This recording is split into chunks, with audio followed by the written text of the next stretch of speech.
లక్ష్మణ్ శర్మ గారు ఎందువల్ల ఆ పుస్తకానికి మహాయోగం అని పేరు పెట్టారు?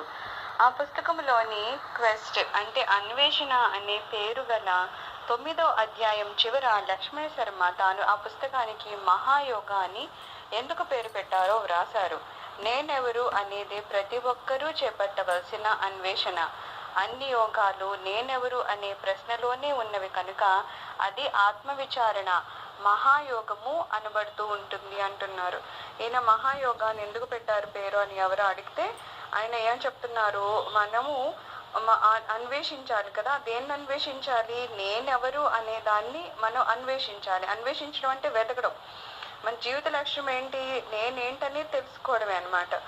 ఆ మహాలక్ష్యం ఏముందో దాన్ని అన్వేషణ అంటారు కదా. ఆ అన్వేషణని చేయడము మన జీవితానికి ఉన్న లక్ష్యం కాబట్టి దీనిలో అది చెప్పబడింది కాబట్టి దీన్ని మన మహాయోగాన్ని పేరు పెట్టారని చెప్తున్నారనమాట.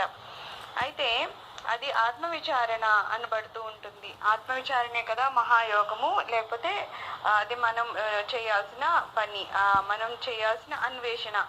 సో దీనికి మహాయోగం అనే పేరు పెట్టారు. ఎప్పటిలాగానే భగవాన్ ముద్రించబడ్డ గ్రంథాన్ని కొనలేదు. కొనడానికి ఎవరి వద్ద డబ్బు ఉన్నది అన్నారు ఆయన.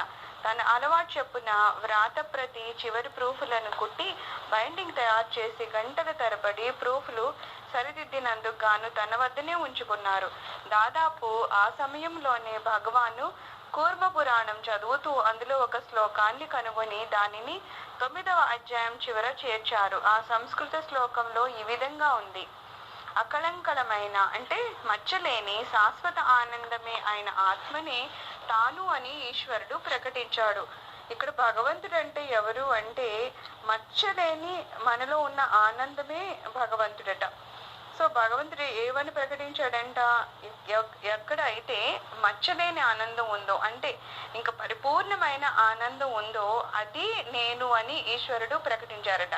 సో ఏ యోగము ద్వారా ఆత్మని అంటే ఈశ్వరుని దర్శించగలుగుతామో ఆ యోగమునే మహేశ్వరునికి చెందిన యోగము లేకపోతే మహాయోగము అంటారు. సో ఈ రోజు మనం చెప్పుకుంటున్నాం కదా, ఆత్మను దర్శించండి, ఆత్మను దర్శించండి అని. సో ఆత్మ అంటే ఎవరు? మనలో ఉన్న సత్యనిత్య ఆనందం. ఆ సత్యనిత్య ఆనందం అంటే ఎవరు? ఈశ్వరుడే అని ఈశ్వరుడే చెప్పారట. ఏమని? నేను ఎక్కడైతే పరిపూర్ణమైన ఆనందం ఉంటుందో ఆ ఆనందాన్ని నేను అని ఈశ్వరుడు ప్రకటించుకున్నారట. సో ఆ ఈశ్వరుని మనం కనుగొనాలంటే మనము ఆత్మని వివేచన చేస్తున్నాం కదా. ఆత్మవిచారం ద్వారా మనం లోపలికి వెళ్తున్నాము. ఆ ఏ యోగం ద్వారా ఆ ఆత్మని లేకపోతే ఆ ఈశ్వరుని మనం దర్శించగలుగుతున్నామో అది మహాయోగం కాబట్టి దీనికి మహాయోగం అనే పేరు పెట్టారు అని అంటున్నారు.